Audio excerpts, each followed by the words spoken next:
Jamaica's beverage kingpin is going boozy, and it's not just a side hustle. Wisynco is diving headfirst into liquor production with its own distillery and brewery. This is more than a product shift, it's a strategic power play at a critical financial moment.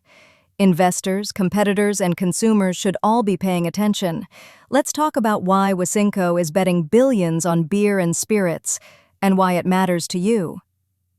Wisynco Group Limited has been a household name for 60 years. Wata, Bigga, Cranwata, you know the lineup. But here's the plot twist.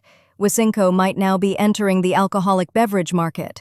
According to a June 25th article in the Jamaica Observer, it's just confirmed that Wisynco secured new environmental permits for a full-blown distillery, brewery, and fermentation facility at their Lakes Penn Road complex.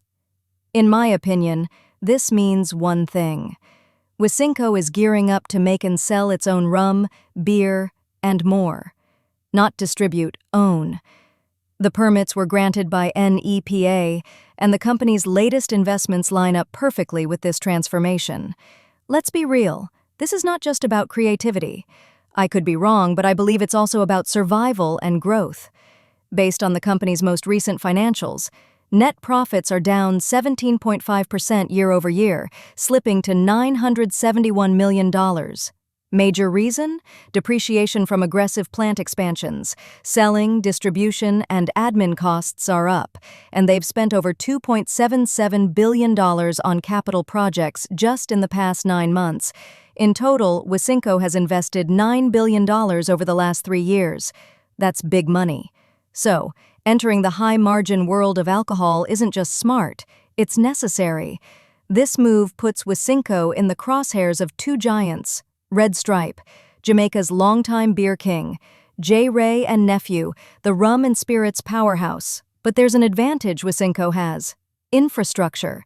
They already dominate retail distribution, trucks, cold storage, shelf space. Now with a new state-of-the-art manufacturing plant that includes a modern canning line, they're ready to unleash a flood of new products made right here in Jamaica. This isn't Wisynco's first flirtation with liquor. A few years ago, they nearly partnered with Anheuser-Busch to distribute Budweiser, but COVID halted the plan. Now, they're not looking to partner, they're building their own brands. That's major. This shift matters far beyond Wisynco. It signals a few things. Local manufacturing is evolving. More Jamaican-owned products, more innovation. Foreign alcohol brands might lose ground to homegrown competition. Young Jamaican professionals, from brewers to marketers, could benefit from a fresh wave of jobs and product innovation. And crucially, Jamaican consumers will have more choice in local spirits and beer, potentially at better prices. There's also a global angle. As Caribbean markets grow, regional brands like Wisynco are looking less like domestic players and more like future multinationals. With Campari, Red Stripe, and now Wisynco in the mix, Jamaica could become the Caribbean capital of premium beverages. Wisynco is publicly listed on the Jamaica Stock Exchange, and this expansion may present an early investment opportunity.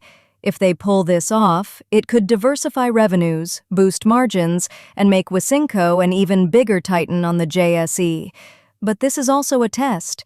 The alcohol industry is competitive, and brand loyalty is hard to break. Wisynco has to nail quality, branding, and pricing if they want to dethrone the giants. So here's the million-dollar question. Will Wisynco become Jamaica's next liquor giant, or will this bold bet backfire? Is this a stock to watch, or even to buy? Drop your thoughts in the comments. What product should they launch first? Rum? A Jamaican beer? Something totally new. And don't forget, hit that like, subscribe, and bell icon, because here on The Economic Scope, we break down the moves that reshape money, markets, and the Caribbean's economic future.